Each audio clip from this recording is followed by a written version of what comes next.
Oi! Hoje é dia de mostrar a segunda lista oficial de leituras aqui para esse ano no Mantado de Livros. E aquela super tradicional, a mais que conhecida, 12 livros para ler aqui em 2020. Bom, para quem é novo aqui no canal, deixa eu avisar para vocês. Todos os anos eu gosto de fazer 3 listas principais de leitura, meio que para facilitar os trabalhos ao longo dos anos, porque a gente sempre faz essa tradicional, que é a de hoje, 12 livros para ler no ano. Mas, claro, a gente coloca um livro para cada um dos meses seguintes e depois fica acrescentando uma coisinha aqui, outra coisinha lá. E se você já tem 3 listas definidas, fica mais fácil você incluir esses outros livros a mais. Por isso que eu faço sempre 3 listas principais. Hoje teremos os 12 livros para ler no ano, aquela coisa tradicional. Mas ontem eu já fiz uma lista principal também, que aí foi uma criação minha aqui para o Mantado de Livros, que eu chamo de Jubileu Literário. Ou seja, livros que aqui em 2020 estão fazendo algum aniversário de lançamento, do tipo de décadas, décadas e décadas. Sim, a cada 10 anos eu vou colocando livros selecionados que estão fazendo aniversário aqui em 2020. Uma brincadeira bastante interessante, inclusive vou deixar o link aqui em cima para você dar uma conferida nos 12 títulos que eu escolhi para comemorar junto com os livros o aniversário aqui em 2020. E claro, amanhã tem a terceira lista, que é já baseada numa também meio tradicional aqui no YouTube, a famosa Desafio Livrada, edição 2020. Sim, eu gosto de responder aos quesitos propostos lá pelo Yuri do canal Livrada. Ele sempre tem umas pegadas interessantes que faz com que a gente procure bastante livro bom, com certeza. Então, amanhã confere o que eu respondi aos desafios do Yuri e confere também o vídeo de ontem a respeito do Jubileu Literário, os livros que estão fazendo aniversário aqui nesse ano. Mas enfim, vamos ver então os 12 livros para ler aqui em 2020.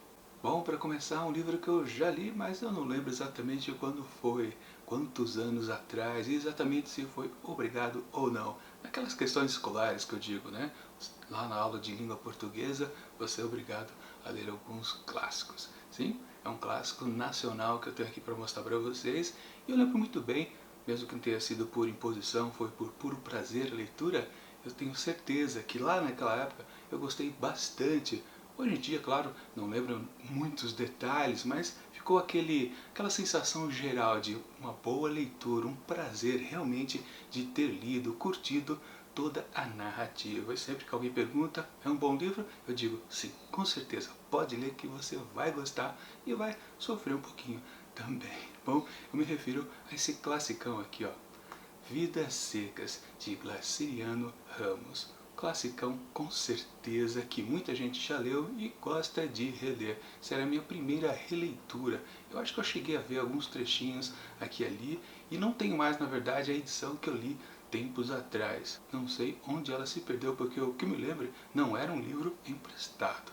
Enfim, essa edição aqui também é bacana porque é uma edição comemorativa de 80 anos. A história foi publicada lá em 1938. A famosa história da família do Fabiano, sim, a Vitória, o menino mais novo, o menino mais velho e, claro, a mais que famosa baleia que está desenhada aqui na capa. Baleia é um personagem sensacional. Aliás, esse livro começou como um conto, né, que fala justamente sobre a baleia. E depois o Ramos resolveu expandir essa história, né, tentar pensar o que acontecia antes e depois. Algo bastante curioso, como ele conseguiu desenvolver muito mais de uma história que realmente é muito densa. O conto Baleia é muito forte, muito intenso, e como ele conseguiu desdobrar aquilo tudo em algo muito mais importante também. Por isso, também é um outro motivo da gente ler esse livro aqui, né? Pensando nisso, como o autor consegue destrinchar uma obra que já está praticamente perfeita, mas ele consegue colocar muito mais coisa em cima e daí tornar algo maior também muito mais valioso. Vidas Secas, um livro sensacional. Quem não leu, leia porque é muito bom. O segundo título que eu quero ler aqui em 2020 é um classicão norte-americano. Se bem que muita gente talvez não conheça, essa autora, digamos que é um pouco desconhecida também do grande público. Mas esse aqui, O Coração é um Caçador Solitário, de Carlson McCullers. Sim, uma escritora bem conhecida, mas como eu disse, talvez não muita em muitos círculos por aí. De qualquer forma, isso aqui tornou um grande clássico assim que foi publicado lá nos anos de 1940. Tem uma história interessante, embora aqui essa sinopse seja bem genérica. Olha só. A par de seus problemas particulares e intransferíveis, o dono de bar Biff Brennan, o mudo John Singer, adolescente Mick, o médico negro Benedict Copeland e o agitador marxista Jack Blount vivem o flagelo comum da solidão e da incomunicabilidade. Nessa narrativa vívida e pungente, Carlson McCullers revela os desejos mais secretos de cada um, equilibrando com maestria o retrato social e a investigação psicológica. Sim, é algo bem genérico, mas com certeza é aquele tipo de livro que realmente trabalha em cima dos seus personagens. Aliás, a Carlson é conhecida por causa exatamente disso e com mais profundidade na persona de cada um dos caracteres que ela apresenta nas suas narrativas. Ou seja, algo bem bacana da gente acompanhar, onde às vezes, no fundo, a historinha da vez não importa muito, mas a reação que os personagens fazem às coisas que acontecem na vida deles, né? As situações que às vezes um personagem provoca na vida do outro, aquela mistura, né? A gente resulta em algo, e aí? É nessa parte que é interessante da gente ficar aqui de fora observando. Bons escritores geralmente fazem isso, é o caso aqui da Carlson McCullers, e eu sempre fui curioso a respeito de suas obras, então será a minha primeira oportunidade de conferir se realmente ela é um classicão ou não lá da literatura americana. Aliás, pergunto para vocês, vocês já leram algum livro dela? Acredito que não, né? Ela é um pouquinho desconhecida. Falando em autores famosos, com certeza esse aqui do terceiro livro é um que a gente ouve falar bastante, pelo menos o nome soa bem familiar, e também a obra é associada com muitas versões, principalmente cinematográficas ou então televisivas, mas no fundo, muita gente acaba não lendo o original. Então, claro, é o objetivo aqui desta leitura para esse ano, que sim, eu também não li o original, será a minha primeira leitura de O Homem Invisível, de H.G. Wells. Com certeza um autor para lá de conhecido desse gênero da ficção científica. Esse é o classicão original que deu origem, claro, a muitos e muitos clones, digamos assim, só para ficar também no gênero de ficção científica, né? Sobre alguém que fica invisível. Já tivemos homens, mulheres, animais e uma infinidade de coisas. Com certeza é uma obra que todo mundo deveria ler, né? Porque é exatamente o original de todas essas versões. Para falar a verdade, né, a gente vê tantas versões que a gente não sabe como é que se passa a narrativa original. Então, temos aqui o apanhado, que realmente eu não sabia, confesso. Os habitantes da pacata Iping têm toda a razão de não conseguirem falar sobre outra coisa.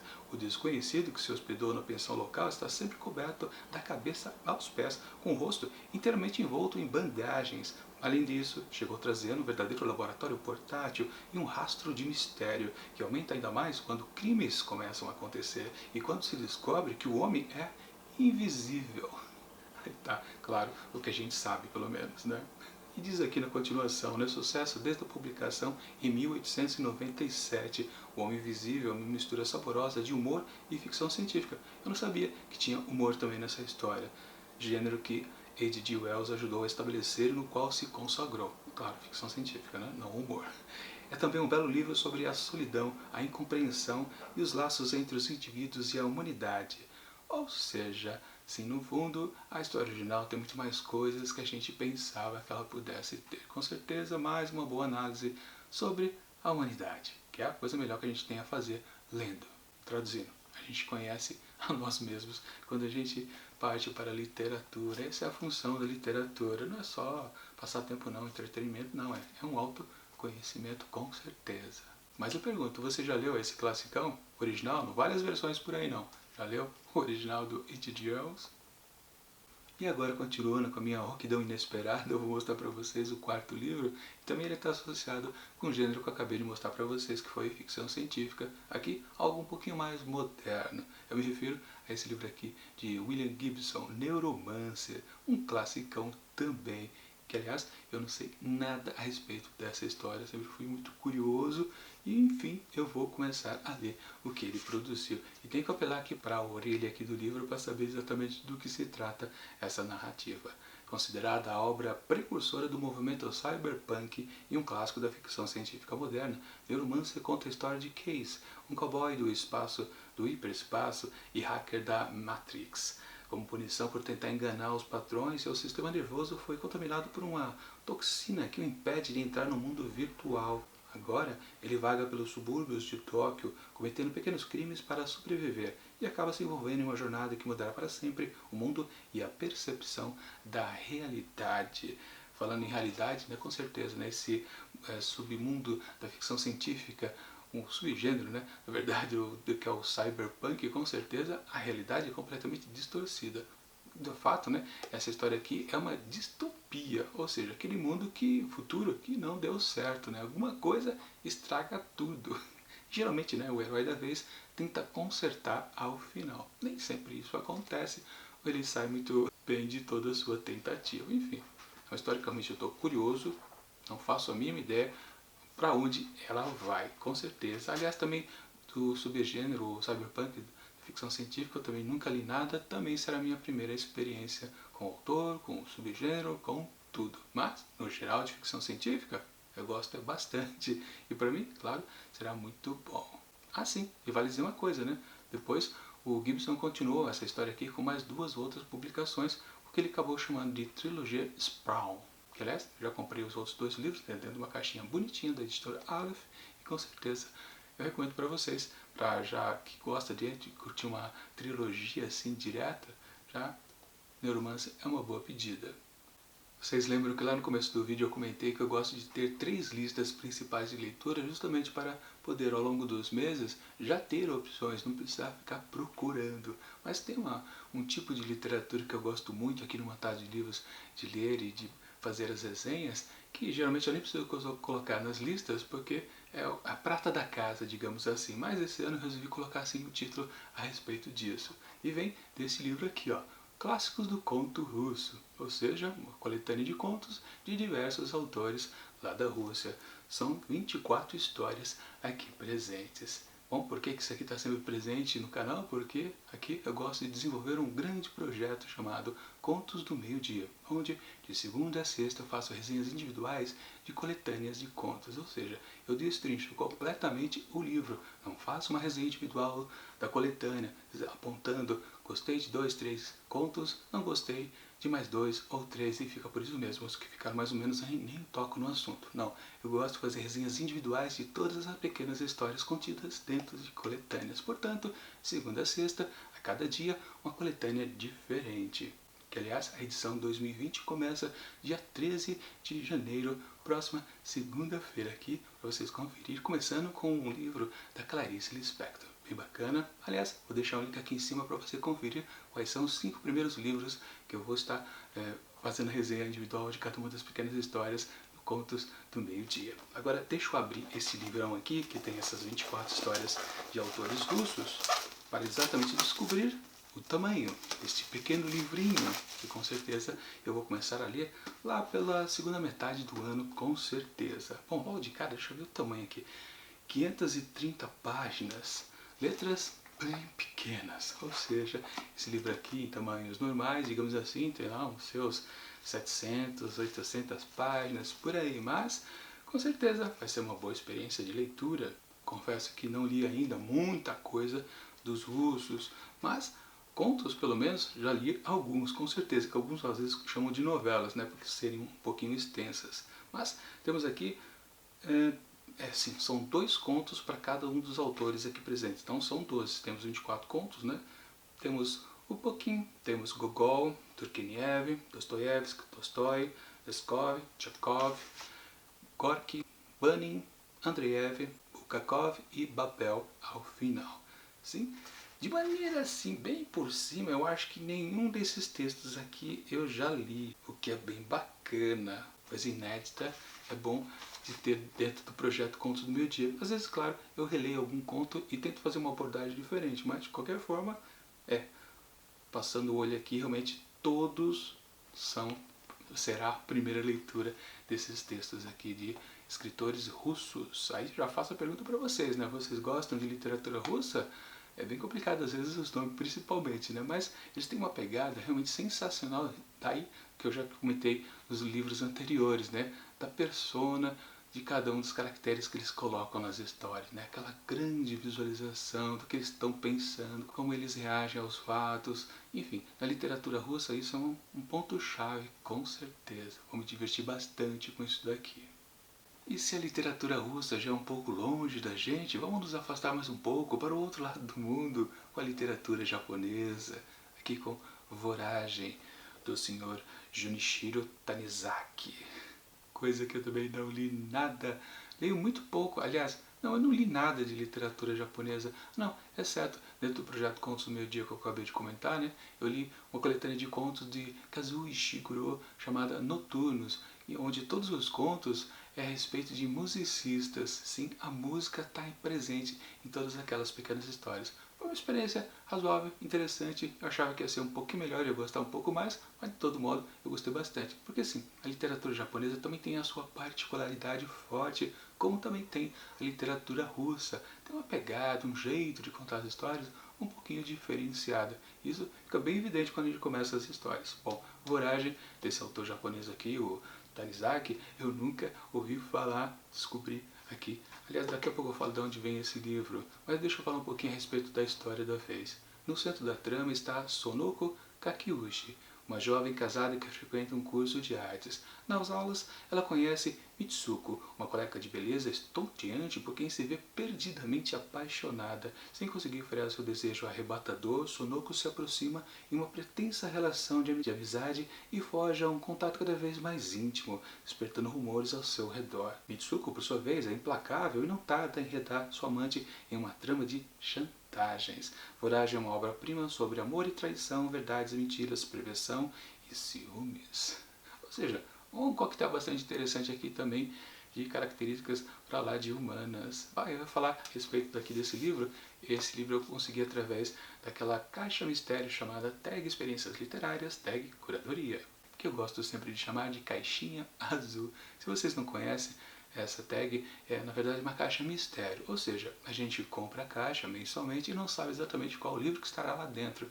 Uma diversão bem bacana. Claro que dentro da caixa não vem só o livro, vem alguns mimos a mais também, umas revistinhas informativas, ou seja, um produto bastante interessante. Aliás, eu vou deixar para aqui em cima no link exatamente o vídeo que eu fiz do unboxing da caixa onde estava esse livro lá dentro, que realmente eu não sabia que ia encontrar literatura japonesa ali, lá naquele mês. É dessas surpresas interessantes que essa caixa realmente diverte a gente todos os meses. Bom, dito isso, eu já posso afirmar para vocês, essa edição aqui específica, com essa capa aqui, vocês não vão encontrar em lojas comuns por aí. Não adianta procurar, aliás, você até acha alguém vendendo por um preço um pouquinho exorbitante, né? Porque comprou exatamente dentro dessas caixas mistério. Mas enfim, falando nisso, eu vou aproveitar para fazer o meu jabazinho. Todos os títulos que eu estou mostrando aqui nesse vídeo, eu vou deixar na descrição do vídeo links para você poder adquirir através da Amazon, que é minha parceira de compra e venda. Sempre lembrando, se você curte uma dessas histórias aqui, um desses livros, e resolve comprar, se você se valer do meu link, eu acabo ganhando aquela comissãozinha de vendedor e é uma forma de ajudar o canal a crescer um pouquinho. Especificamente sobre essa edição aqui, eu também vou deixar o link da Tag Livros, que é exatamente a empresa que produz essa caixa mistério, Tag Experiências Literárias, Tag Curadoria ou Caixinha Azul, onde você pode ir lá comprar. Se você se tornar assinante pelo menos de um mês, você consegue entrar na loja e você tem acesso às edições anteriores. Lá você vai achar o Voragem do Tanizaki. Com certeza, claro, se você gostar dessa história aqui da literatura do Japão, que eu considero, como eu disse, uma pegada bem diferente, com certeza essa história aqui me parece bastante interessante. E falando em caixas mistério forradas de surpresas dentro, com certeza essa história aqui, esse outro livro que eu quero mostrar para vocês, tem tudo a ver, porque a cada novo passo uma nova descoberta, também recheada de surpresas. Eu me refiro, claro, às aventuras de Alice no País das Maravilhas de Lewis Carroll. Um classicão infanto-juvenil que todo mundo conhece, mas também, vamos combinar, né? Muita gente não lê o original e só conhece as adaptações feitas por aí em diversas mídias. Eu, por exemplo, acho que eu só vi o desenho da Disney e não passa disso. Aquele do Tim Burton também, acho que eu nunca vi inteiro, para falar a verdade. Mas vi outras versões por aí, não exatamente a obra em si inteira, mas coisas relacionadas a Alice. A Alice é um personagem bastante popular, né? Que ela invade outras histórias fácil, fácil, né? Não tenho dúvida. Bom, essa edição que eu tenho aqui também é diferenciada, ela tem inclusive a história que continuou as aventuras de Alice, né, que foi através do espelho, também do Lewis Carroll. Deixa eu abrir aqui essa edição, que é da Zaha, que é aquela que tem tudo comentado, com várias ilustrações, ou seja, uma edição caprichada, que está lacrada aqui há muito tempo. Eu já comprei essa edição aqui faz tempo. Realmente estava esperando uma boa oportunidade de leitura. E, enfim, agora em 2020 eu vou ler as aventuras de Alice, procurando o Coelho Branco. É bem bacana mesmo essa edição da Zaha aqui. Deixa eu ver se tem ilustrações. Não tem, tem sim. Tem poucos, mas tem ilustração. E o tamanho da fonte, olha que curioso, varia o tamanho da fonte. Ah não, é porque acho que é um texto complementar, porque essas edições aqui da Zaha tem bastante texto que completa a leitura, bastante interessante mesmo. Mas aqui eu estou prometendo para esse ler apenas As Aventuras de Alice no País das Maravilhas. Aliás, né, não se chama muito, né, As Aventuras, se chama sempre Alice no País das Maravilhas, né? Mas enfim, voltando, eu vou ler apenas Alice no País das Maravilhas, através do espelho. Eu vou deixar lá para o ano que vem. Eu estou dizendo isso só para não constar do vídeo de flopadas ao final do ano, né? Se alguém perceber que aqui tinha duas histórias, né? 2 livros, mas não, só vou ler realmente a primeira aventura da Alice.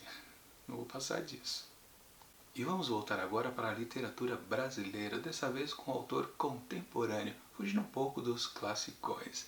Esse autor aqui fez um certo sucesso, ou pelo menos ficou mais em voga, no comecinho do ano passado, de 2019, quando uma série foi ao ar na TV Globo, baseada numa obra sua. Bom, eu me refiro a Ednei Silvestre. No caso aqui, A Felicidade é Fácil.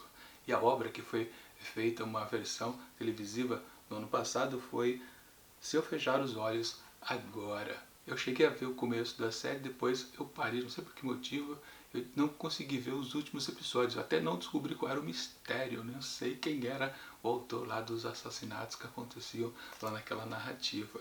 Mas do Ednei Silvestre, que é um repórter muito conhecido, ele passou a publicar vários romances que ganharam bastante prêmios. Esse aqui eu não lembro se ganhou um Jabuti, mas acho que Se Eu Fechar os Olhos Agora foi um ganhador sim. E com certeza eu fiquei muito curioso a respeito do que ele escreve e até comprei alguns títulos assim ao longo dos meses e confesso, até hoje não li nenhum. Era para ter lido Se Eu Fechar os Olhos Agora antes, claro, da série ter aparecido na televisão. Acabei furando, mas enfim, vou nesse ano ler A Felicidade é Fácil. Eu não sei se essa história também tem uma certa continuidade, porque alguns livros desses parece que ele meio que continua de alguma forma a história, ou algo semelhante, agora não me recordo direito. Procurando alguma informação a respeito aqui desse livro, eu vejo aqui que o autor une as duas pontas da história recente do Brasil. Se em Eu Fechar os Olhos Agora havia ainda uma certa inocência por meio do olhar das crianças, em A Felicidade é Assim, ingressamos na era do cinismo, do despudor, do salve-se quem puder. Tecnicamente, Silvestre nos dá uma lição, com alguns elementos típicos da narrativa policial, ou seja, mais uma narrativa policial, como foi o outro livro que eu citei. Cria um romance político, gênero difícil e quase inexplorado no Brasil. Tudo transcorre em capítulos intercalados em menos de 24 horas a partir da cena de um sequestro. Ficamos conhecendo então Olavo e Ernesto, publicitários envolvidos com a alta corrupção do governo federal. Mara, uma ex-acompanhante de executivos, Irene, o marido, além do filho, empregados domésticos, major, motorista particular e sua filha Bárbara, e os membros de uma quadrilha internacional de sequestradores. Ou seja, tem uma boa salada aqui e o gênero policial mais uma vez então aqui nas histórias do Silvestre. Não sei se todos os livros realmente ele trabalhou com esse gênero, mas com certeza é interessante. Como disse, eu acompanhei o comecinho lá da série de Se Eu Fechar os Olhos Agora, estava interessante. Realmente eu queria saber quem foi o responsável pela morte lá misteriosa e no fim fiquei sem saber, porque eu não vi os últimos capítulos e também não li o livro, que é uma grande de uma mancada. Mas finalmente eu vou ler aqui A Felicidade é Assim, de Ednei Silvestre. Aí faço a pergunta para vocês. Vocês gostam de ler autores contemporâneos ou preferem ficar na tranquilidade dos clássicos brasileiros? Bom, se você diz que gosta assim dos clássicos nacionais, com certeza você vai gostar dessa dica que eu vou passar então aqui para vocês. Porque no fundo, né, essa lista de leitura de 12 livros para ler durante o ano, com certeza também serve de dica de opções de leitura para vocês nos próximos meses. Mas enfim, o clássico que eu quero mostrar aqui para vocês é Amar, Verbo Intransitivo, do Mário de Andrade. Sim, um livro sensacional que eu já li, isso eu posso afirmar para vocês. E também, olha só, foi por imposição lá na escola. Na aula de língua portuguesa, a professora disse, vocês têm que ler esse livro aqui porque vai cair na prova. E não foi chata a experiência, eu gostei bastante. Eu achava que não ia gostar do livro, mas quando fui lendo eu falei, poxa, história bacana. E no final das contas, eu lembro que até me dei bem na prova, a nota foi boa, ou pelo menos razoável, não sei se foi um 10, mas enfim, eu curti a experiência e sempre me lembrei desse livro. E sim, enfim, agora eu vou reler depois de quase uns 30 anos. Olha só que bonitinho. É bom ser velho. E ainda lembrar das histórias boas que a gente lê. Uma boa experiência realmente de leitura. Isso aqui também é um título conhecido, para falar a verdade, mas muita gente não sabe como é que é essa história aqui. E tem aqui um pequeno apanhado aqui na quarta capa. Publicado em 1927, Amar, Verbo Intransitivo, pertence à chamada primeira fase do modernismo brasileiro. Recebeu várias críticas por se tratar de um assunto polêmico que era vivido pela sociedade em geral, mas não era discutido abertamente. Repleta de críticas sociais e comportamentais, a obra narra o envolvimento de um jovem de alta posição social com a irmã mais velha contratada pela família, chocando a sociedade e transformando Mário de Andrade no alvo de críticas. Anos depois e até os dias atuais, o livro é lido tanto pela sua qualidade como pela sua irreverência e pioneirismo. Sim, a história é bacana, assim, essa governanta que é contratada para cuidar dos estudos desse moçoilo, na verdade ela tem outras funções também, se é que vocês entendem, e o título aqui da história transmite de maneira às vezes equivocada no primeiro momento, né? Amar, verbo intransitivo, isso não é um verbo intransitivo, vocês sabem disso, né? Mas, se você ler a história, aí você começa a entender mais. Mas enfim, é uma boa literatura, com certeza, como eu disse, de tanto tempo atrás e ainda gosto dela e vou gostar mais ainda quando puder reler agora para os próximos meses, com certeza. Aliás, também já fica outra pergunta para vocês. Vocês gostam de reler livros? Aqui nessa lista já são 2 que eu já li e vou querer reler aqui nesse ano. Vocês gostam dessa experiência quando vocês realmente se lembram, eu gostei daquela história e quero de fato ler no futuro? Vocês planejam, daqui uns 2, 5 anos vou ler um livro que eu gostei? Sim ou não? Comentem aqui. Bom, o 10º livro que eu quero mostrar aqui para vocês com certeza é de um gênero que a maioria das listas de booktubers não costuma incluir. E, na verdade, nós, booktubers, a gente tem uma certa tendência a preferir histórias ficcionais. Ou seja, os livros de não ficção meio que a gente renega e acaba não lendo sequer um título ao longo de todos os meses de um ano. Por isso, fiz questão de colocar nessa lista desse ano e acho que é a primeira vez que eu faço isso, para falar a verdade também. Eu também deixo de ler muito livro de não ficção. Coloquei então um agora, que é De Primatas a Astronautas, do Leonard Melidinol, ou algo bem parecido com isso. Tem um subtítulo também interessante, A Jornada do Homem em Busca do Conhecimento. E aliás, esse subtítulo meio que já resume completamente este livro aqui. Ou seja, são os macaquinhos mesmos que pularam da árvore, começaram a se desenvolver e um dia chegaram bem lá em cima, na Lua. Deixa eu ver se a orelha aqui traz alguma informação mais interessante. Há alguns milhões de anos, nossos ancestrais começaram a ficar de pé, liberando as mãos para criar as ferramentas e o cérebro para lidar com o mundo que se ampliava ao redor. Basicamente foi o que eu simplifiquei também, mas é isso. É a ficção científica aqui do lado realista. Vocês viram, eu gosto bastante de ficção científica, mas também gosto da ciência em si. Coisa de verdade, a pesquisa científica. Claro, isso aqui não é aquele livro super teórico, difícil, não. Tem uma linguagem bem simples e com certeza passa muito de como, aliás, grandes personalidades do mundo científico estão presentes aqui nesse livro e o autor vai esmiuçando para a gente como é que as ideias foram se desenvolvendo, se conectando para cada vez mais a tecnologia ir evoluindo até, como eu disse, o macaquinho sair da árvore e chegar lá em cima na Lua. E de novo, faço a pergunta para vocês, vocês gostam de ler bastante não ficção ou realmente só ficam nas histórias ficcionais? Bom, o penúltimo livro que eu vou mostrar para vocês aqui que eu pretendo ler nesse ano, com certeza, é Saindo da Realidade e Voltando para o Mundo da Fantasia. Com certeza, uma história infanto-juvenil, aliás, de uma grande série super famosa, todo mundo conhece, muita gente já leu, e eu não vi nada. Acho que até vocês já mataram a charada, que é Harry Potter e a Pedra Filosofal da J.K. Rowling. Sim, até hoje eu não li o livro. E aliás, nem os filmes para cinema eu cheguei a assistir, porque eu sempre comentei aqui nos outros títulos, né? Às vezes eu já conhecia as versões cinematográficas, as versões televisivas, mas não tinha lido o original. No caso aqui, nem isso. Não vi nenhum dos 8 filmes da série Harry Potter. Aliás, eu desconheço bastante esse universo. Sempre quando eu vejo alguma citação, existem muitas citações de Harry Potter por aí, eu fico meio que boiando.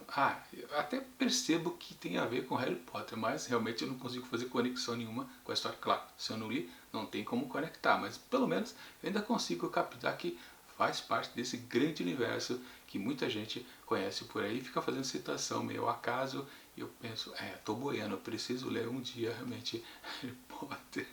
Que sim, todo mundo diz que é uma boa história infanto-juvenil, não é daquelas bobinhas, por exemplo. Aliás, quem é mais antigo aqui no canal sabe que eu encalhei numa série infantil, que é aquela Desventuras em Série, que realmente não fui pra frente com aquelas histórias porque eu acho um pouco maçante, bobinho demais para falar a verdade as histórias, mas pelo que eu sei, Harry Potter não chega a isso, ainda bem.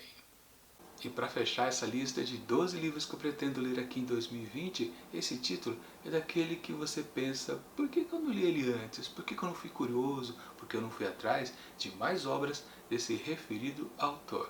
É porque ele é daquele tipo que você só tem a vontade impulsivamente de ler quando recebe a notícia que o autor faleceu recentemente. No caso, a Toni Morrison, com o livro O Olho Mais Azul. Toni Morrison faleceu em 2019, lá pelas bandas de agosto, e eu recebi esse livro aqui também nas caixinhas até, em curadoria, se não me engano, em abril. Ou seja, quando chegou, vi a novidade lá na caixa mistério, pensei, poxa, bacana, queria ter um livro dela, mas fui adiando, depois acabou falecendo. Aí vem a vontade de ler. Eu acho uma coisa um pouquinho esquisita, né? Você ficar interessado assim que você descobre, puxa, eu tenho até um livro aqui parado, por que eu não fui ler, né? Tinha realmente ele em mãos. Não é aquela coisa também que você quer ler algo, mas ainda está na livraria, você não comprou ainda, está meio distante. Não, já estava aqui em mãos, por que eu não li? Fica uma sensação meio esquisita, não sei se vocês já passaram por isso também. Por exemplo, já aconteceu também, aqui também dentro do universo das caixas mistério, com o autor nacional Carlos Heitor Coni, que eu recebi também o livro dele, Quase Memória. Também não li na época que chegou na caixinha, deixei para depois, ele também acabou falecendo. E agora também tem a mesma situação. Tenho vontade agora de ler, mas por causa do falecimento do autor. É algo meio esquisito. Enfim, de qualquer forma, o que vale é a história aqui. Aliás, esse é o primeiro livro da Toni Morrison. Ela durante muito tempo lecionava literatura, acho que em algumas universidades, e depois que ela resolveu, peraí, né, deixa eu escrever alguma coisa, né? Diz aqui, todas as noites, Pecola Britlove reza para ter olhos azuis. Zombada pelas outras crianças por sua pele negra e seu cabelo crespo, a menina anseia por se encaixar no padrão de beleza da sociedade americana dos anos 1940. Quer ser branca e loira, assim como a atriz mirim Shirley Temple. É uma história bastante instigante. Vamos ver como é que a Toni Morrison desenvolve esta questão aqui de desejos de ser igual aos outros. Aquela coisa, né? A grama do vizinho é melhor do que a nossa, é mais verde do que a nossa, né? Enfim, com certeza uma história interessante para ser lida, pena que no tempo um pouco errado.